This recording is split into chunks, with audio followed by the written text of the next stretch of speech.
welcome to my channel everybody. My name is Seth. In today's video we're going to be doing something a little bit different. I'm going to be giving you my best movies of the year so far.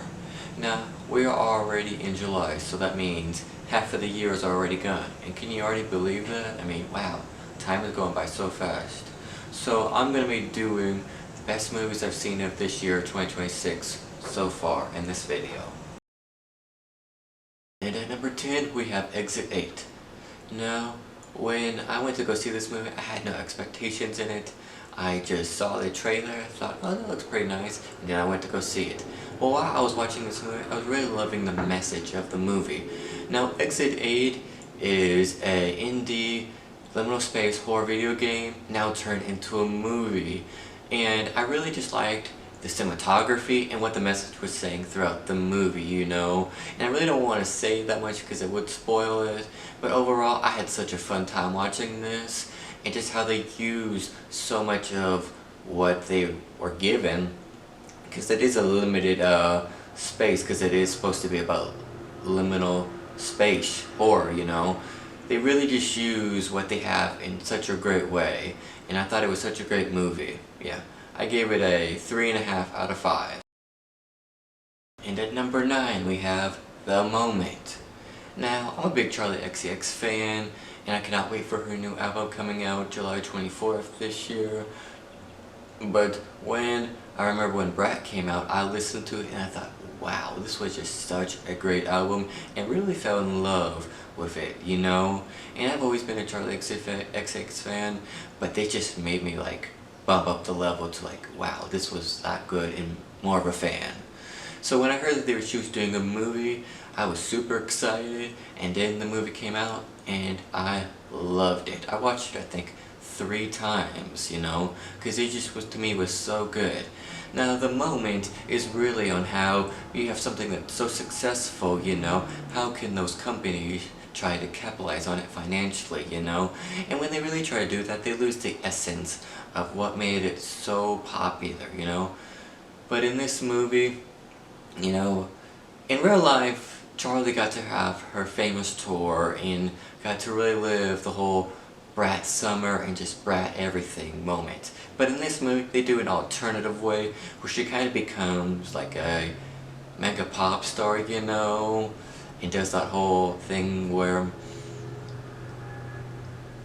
I guess not just the main route, you know. She doesn't do it the way she did it in real life. She did it the way a lot of other people in the pop star world would do, you know. And that's really all I really want to say on that, because I don't want to give as much away as possible, but I loved it. It was this indie kind of meta, in a sense, just movie about the success of Brat and how it shot her up and how those companies tried to really capitalize on that financially. Yeah, so I gave this a 3.5 out of 5, and I just really loved The Moment. And at number 8 we have Undertone. Now, this movie is a divisive movie because some people really like it and some people really hate it. Now, I'm on the side of really liking it because when I first saw it, I just had such an experience watching it, you know, where I felt legitimately scared. Now, this movie is about 2 podcasters, and they talk about horror, you know, and scary stuff, and they got sent these cursed files, and you know, for these 2 people that they have, one of them is kind of a believer, you know, and stuff, and the other one's a skeptic, you know, really just like, oh, there's a logistical way in how that happened.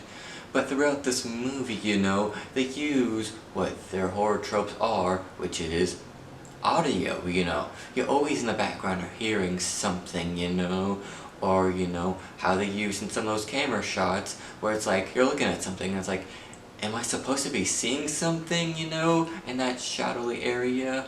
Or is it just my mind playing tricks on you? And throughout that movie, they just keep building and building and building on the suspense of it, to the point where it's like, okay, you're kind of just like really tensed up, and then at the end, you know, they kind of do an ending where it's like, okay, I can see where some people are not liking it, but for me, I was just so tensed up there, I was kind of like, okay, yep, I'm scared. I'm scared. Also, too, you know, this movie, I think, just had such a great job on just, as I say, building up the suspense. And I had to go back the second time to watch it to really think, to be like, am I really was that scared, or was it just a one-time thing? And I gotta admit, watching the second time, I was scared, but I knew what was coming. But what I liked about watching it the second time was I got to really dive deep into, like, I guess the little subplots and the stuff I missed in the first time, you know? So yeah, this was my movie. Also too, I really just liked how they made something not even supposed to be scary, but they turned it into something scary, which was children's songs. So yeah, this is my rating on it, 3.5 out of 5. And at number 7 we have Good Luck, Have Fun, Don't Die. Now this is another case of a movie where I had like no expectations in watching this movie. I saw the trailer and I thought, oh, that looks nice. But what really got me into really wanting to see this movie was just how many people are saying after they came out of the movie going, oh, this was such a good movie. Oh, you know, all the reviews being like, yeah, you gotta see this. Oh, it was great, you know. So then I go watched it and I thought to myself, okay, I understand why people like this movie so much. Because to me, what I really liked it was the message that this movie was trying to say. Also too, it was kind of scary, the message they were trying to say too, because it could be a possibility in our future time. Now this movie really talks about how in the future there might be a dystopian world where technology really rules everything, you know, and that's kind of scary because that could be a future of ours, you know, if we don't put any limitations or stand up for our future, you know. Also too, I really liked how this was an adventurous, comedic movie, and the cast members too were just so great in this movie, you know? Now, my rating for this would be a 3.5 out of 5. As I say, I really loved the message of this movie and thought it was so great. So yeah. And at number 6 we have 28 Years Later, Bone Temple. Now, when I saw 28 Years Later, you know, last year in 2025, around this summertime, you know, I did enjoy watching that movie because I was just happy to see another 28 movie because it's been so long after seeing it, you know. And some people liked it, some people hated it. I was more on the side of liking it because just the cast and just not seeing a 28 Year Later movie for so long, I just really enjoyed that, you know, of that movie. And then, when I heard the news that they were going to be doing the Bone Temple just a couple months later, I was shocked because like, wow, that's in such a fast time, how did you guys do that? Then I heard it was by Nia DaCosta and not by Danny Boyle. Okay, I was a little concerned, but boy was I so wrong because Nia DaCosta had such a vision for what she wanted to do with this movie, and she did it so well, you mean. Hats off to you because, to be honest with you, I think Bone Temple is better than 28 Years Later, in my opinion, you know? And with this movie, we dive deep into more of the virus rage, you know? And we really get to see some other people's ideologies and beliefs on the virus and what's happening in that, I guess, area, you know, of the world, you know? We're going to be going down, you know, a religious route for some people who believe in that. Then we're going to be going down a scientific route for some people who believe, you know, in that. And the two actors in this movie that did such a great job was Jack O'Connell and Ralph Fiennes. I mean, wow, did they do such an amazing job, you know? Jack O'Connell was more down the religious route and Ralph Fiennes was more on the scientific route. But both of their beliefs kind of, we dive deep into that movie and you kind of get to see that, you know, why they both believe in that, you know, for this virus. And we also too get to see how maybe the virus can be cured possibly, you know. Also too, the needle drop towards the end of this movie was one of the best needle drops of this year. Hands down, you know. Just wow, was that such an amazing scene. And Ralph Fiennes really just gave it all, his all, you know, in that scene right there. Now, this was towards the beginning of this year, 2026, and wow, what a way to kick off the year so far. My rating for this would be a 4 out of 5. Really loved 28 Years Later, The Bone Temple. And at number 5 we have The Drama. Now I know I did not do a review on this, so I will be doing a little review for it right here now, you know. Now this movie is directed by Kristoffer Borge, who is a Norwegian director, and the cast stars Zendaya and Robert Pattinson. And the movie's really about, these two people who meet each other and they fall in love and they get engaged. And while they're setting up their wedding, they get to know about their past and their deepest secrets. And it's really on, when you get to know about your partner's past and secrets, will you look at them differently, And would you still be in love with them, Because that was in their past. They were teenagers when they did that stuff, but now they're adults and they've changed, As I say, will you look at them differently, Or will it not bother you at all? And that's really what the topic dives deep into in this movie. There's also another serious topic that this movie dives into that I really only think happens in America. Now, I could be wrong if I am, sorry, but that's why Kristoffer Bolorgi, the Norwegian director, dives deep into this topic, because he's not from America. Because any other American director would be like, nope, this topic is too sensitive, I'm not going to be going into that, it's just a whole hassle, But also too, this movie dives into some other topics too, about how, as I say, you're planning a wedding, you're getting those little jitters, too, planning it, and all other things too. But this main movie focuses around, would you look at your partner differently about their past and their secrets, or would you not care? And I thought this movie just did a great job on it. Zendaya and Robert Pattinson did a phenomenal job, as they always do, So yeah, I gave this rating a 4 out of 5 for this movie. And at number 4 we have The Furious. Now, this was one of those another movies where I had no expectations in watching this movie, but it was the crowd reception that made me want to go see it, because everybody kept saying, you gotta go see it, you gotta go see it, you gotta go see it. The action is so great. I mean, wow, you've never seen anything like that. I mean, the action, the stunts. So, I went to go see it, and yeah, they were completely right. I mean, the action, the stunts, the choreography were done so amazing. Like, I've never seen anything done like that before. Like, there'll be like 20 to 30 minute fight scenes, and you're like, how do they keep going? Because they're not missing a beat at all. Like, these people in these movies are like superhuman. They can take blow after blow after blow, and in real life, they wouldn't be able to take that. But it's so great to see in that movie something like that, because it was just such amazing. Like, I know we put John Wick as a pedestal of like high action movies. I think The Furious like succeeds John Wick, because now I think that's gonna be the pedestal of like great action movies they're gonna compare it to, Now, no dislove to John Wick. I love the John Wick movies, but this movie really brought me to another level of just what they can do. Also too, there is a serious topic that this movie does dive deep into that is happening in this current world, But I really enjoyed watching this movie and just thought, wow, like I'm really watching a true masterclass of just precise stuff, and they really put all of their heart into it. So hats off to The Furious. My rating for this movie would be a 4 out of 5. Now we're down to my top 3 of this year so far, and at number 3 we have The Backrooms.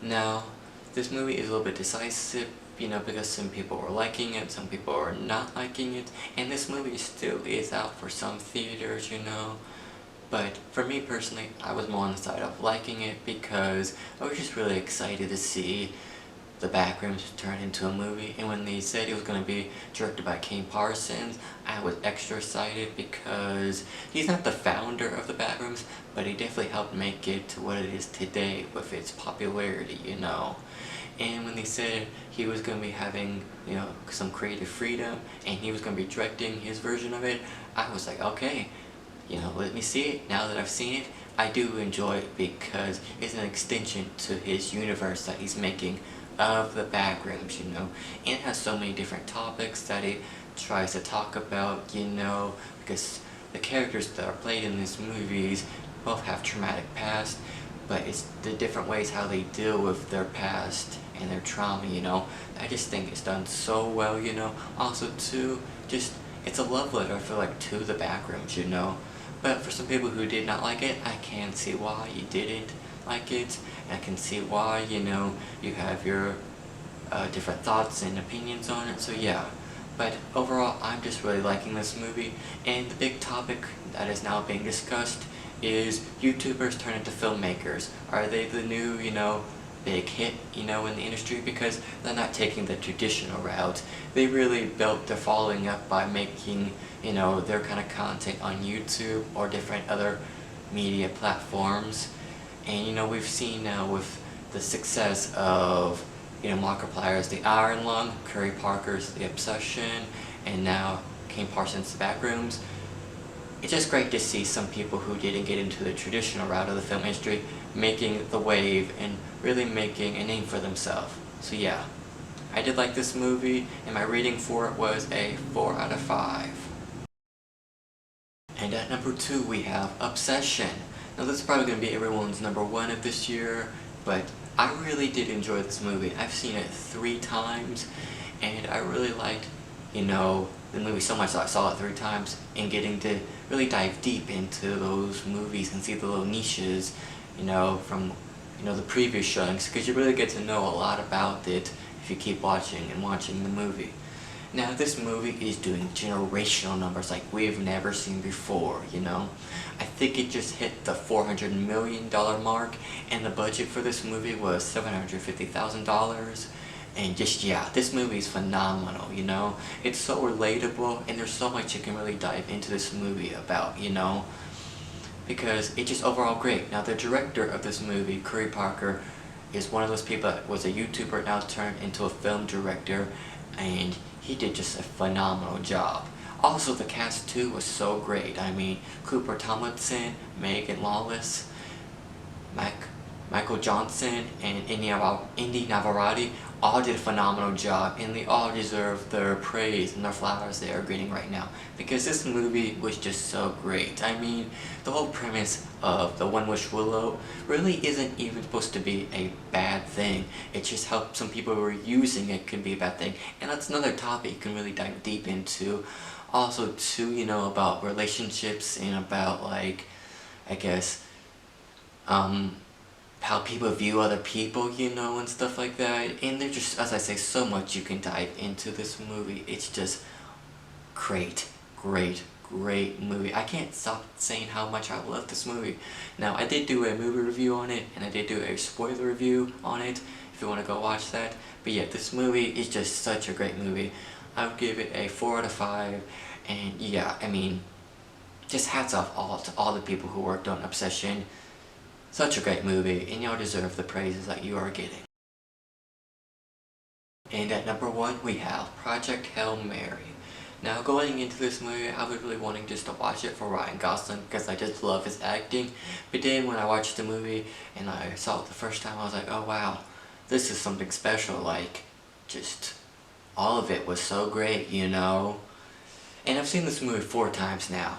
And it's one of those movies where I was being one of those people who was like, you gotta go see it, you gotta go see it, oh it's so great, oh it's so great, because of just how well it was done. I mean, the directors of it, Christopher Miller and Phil Lord, did a phenomenal job, and they've always been so good at what their movies are, But also too, the big part of why I think this movie was so great was the dynamic duo between Rocky and Grace, Because in this movie, you're really going to feel for those characters, and you're really going to see them bond. It's going to have some comedic moments, but it's also going to have some heartfelt moments where you really feel sad, and a little tear might even come down your eye.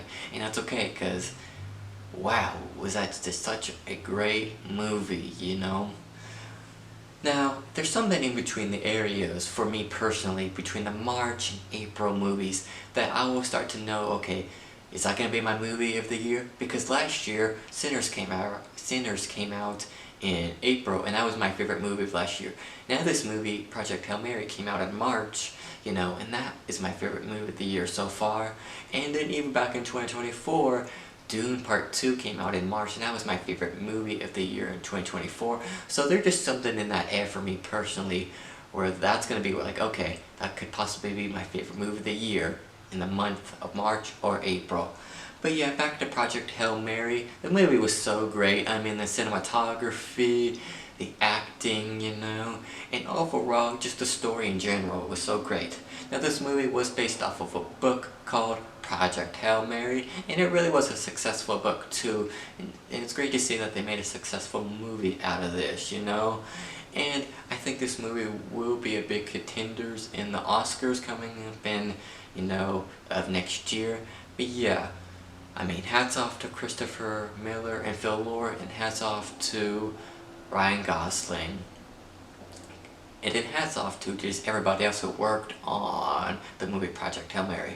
My rating for this movie would be a 5 out of 5. Like, I've seen it every time now for 4 times, and I thought, wow, this movie just is so great. It just, after seeing it so many times, yeah, 5 out of 5 is the standing for me. It does not drop any lower because they just do such a great job with this movie. Yeah. So yeah, that was my best movies of the year so far. Now, that's not like everyone's list, this is just my list, and if you have other thoughts and opinions on it, that's great, because this is my list, and these are the movies that really felt connected to me in this year so far. Now, when we get to the end of this year, there might not be some of these movies on this list, they're probably going to be changed up, but so far right now, this is my favorite movies of the year. And I want to thank you for watching. Don't forget to like and subscribe, and goodbye!